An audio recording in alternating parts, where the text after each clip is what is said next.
Listo, siguiendo con la parte teórica, vamos a hablar sobre las tablas de frecuencia. Los datos en la estadística se organizan en tablas de frecuencias. ¿Qué vendría a ser la frecuencia? Es el número de veces que se repite cada dato. Por tanto, la frecuencia vendría a ser la representación de un conjunto de datos que nos permite observar qué tan seguido ocurre algo. Hay dos tipos de frecuencias. Una frecuencia es la frecuencia absoluta, que se nota con una F, que es el número de veces que aparece un valor de la variable. Y también hay la frecuencia relativa, que vendría a representar la división entre la frecuencia absoluta entre el tamaño de la muestra. Esto se va a entender mucho mejor en los ejemplos prácticos. También tenemos la frecuencia acumulada y que vendría a ser la suma de las frecuencias absolutas de todos los valores iguales o inferiores al valor considerado. Y tenemos también la frecuencia porcentual, que simplemente es la transformación de la frecuencia relativa a porcentaje. Todo esto voy a explicar después. Se va a entender mejor con el ejemplo.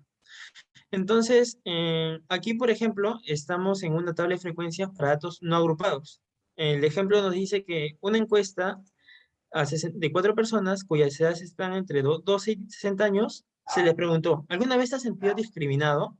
Y se obtuvo que 18 personas respondieron que sí y otras 46 respondieron que no. Entonces ahí tenemos la variable que es sí, si la variable es si alguna vez se sintieron discriminados. ¿Cuántos dijeron que sí? 18. Por eso, como dijimos que la frecuencia absoluta era el número de veces que una persona ha respondido, vendría a ser 18. Y acá vendría a ser 46 porque, como vemos, nos dicen que fueron 46 personas que dijeron que no se han sentido discriminadas. Luego, para hallar la frecuencia absoluta acumulada, lo que se hace simplemente es, como decía la fórmula, dividir la frecuencia absoluta. Para hallar la frecuencia relativa se tiene que dividir la frecuencia absoluta entre el número de datos. Entonces, aquí la frecuencia absoluta vendría a ser, eh, la relativa vendría a ser 18 entre 64, que es el número de datos. Y lo mismo con la frecuencia relativa, 46 entre 64. 46 entre 64. Entonces, sumando 0.28 más 0.72 nos da 1. Este 1 simplemente es para validar de que esté bien lo que hemos hecho. Si es que nos sale 1, significa que la suma que hemos hecho ha sido correcta. Y acá simplemente se ha pasado a porcentajes. Ya en el video de parte práctica se va a entender a mayor detalle de todo esto. Esta, así como hay datos no agrupados, también esos datos no agrupados los podemos agrupar en una tabla de frecuencias. Para poder agruparlos en una tabla de frecuencias tenemos que seguir estos pasos. Lo primero que se hace es determinar el número total de datos, que es igual al total de las edades de las personas encuestadas. Por ejemplo, acá, ¿cuántos datos hay en total? En total hay 64 datos, por eso n vale 64. El segundo paso es hallar el mínimo valor. De todos los valores que tienes acá, ¿cuál es el que tiene el menor valor? El 12, el 15, el 25. Entonces, ¿cuál es el que tiene el menor de todos? Es 12. Por eso el x mínimo es 12. Y también de todos los que tienen datos máximos, ¿quiénes son los que tienen el mayor edad? Entonces, los que tienen de todos estos datos, ¿cuál es el valor máximo? El más alto es 60. Por eso acá el x máximo es 60. Luego se tiene que hallar el rango. ¿Cómo se halla el rango? Se halla dividiendo el valor máximo menos el valor mínimo. 60 menos 12 es igual a 48.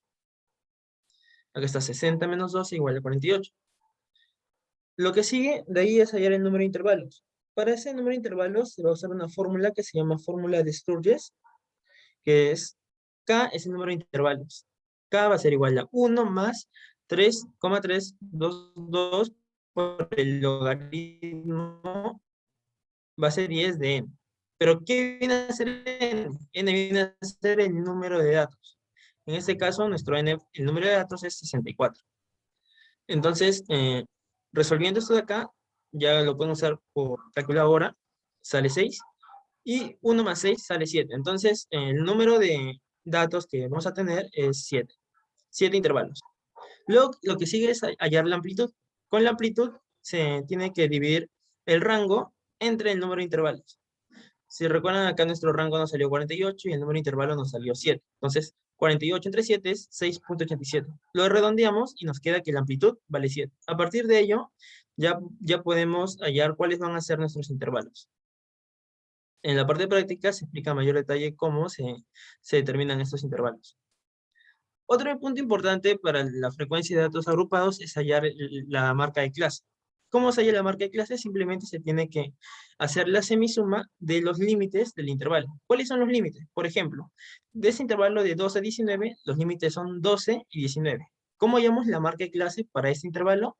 Se tienen que sumar el 12 más el 19, aquí está, se divide entre 2 y nos sale la marca de clase.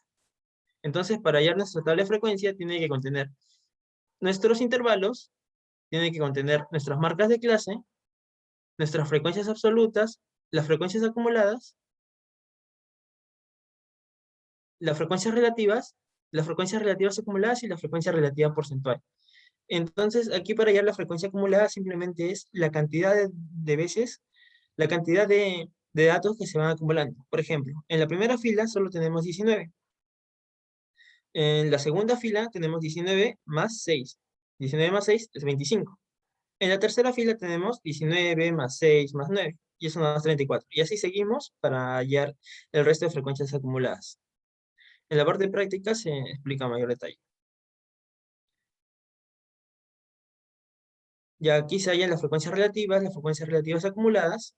Las frecuencias relativas se halla dividiendo la frecuencia relativa, dividiendo la frecuencia acumulada entre el total de datos. Y esos son los valores que se obtienen. Y acá, para transformar la frecuencia relativa en porcentaje, simplemente se multiplica por 100%. Luego, esta vendría a ser la tabla de frecuencia final, ya resolviendo con los datos que se habían presentado.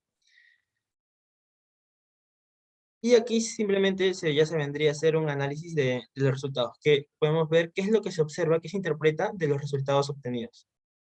Y ya en la parte de práctica van a ver el video del reto resuelto. Eso sería todo.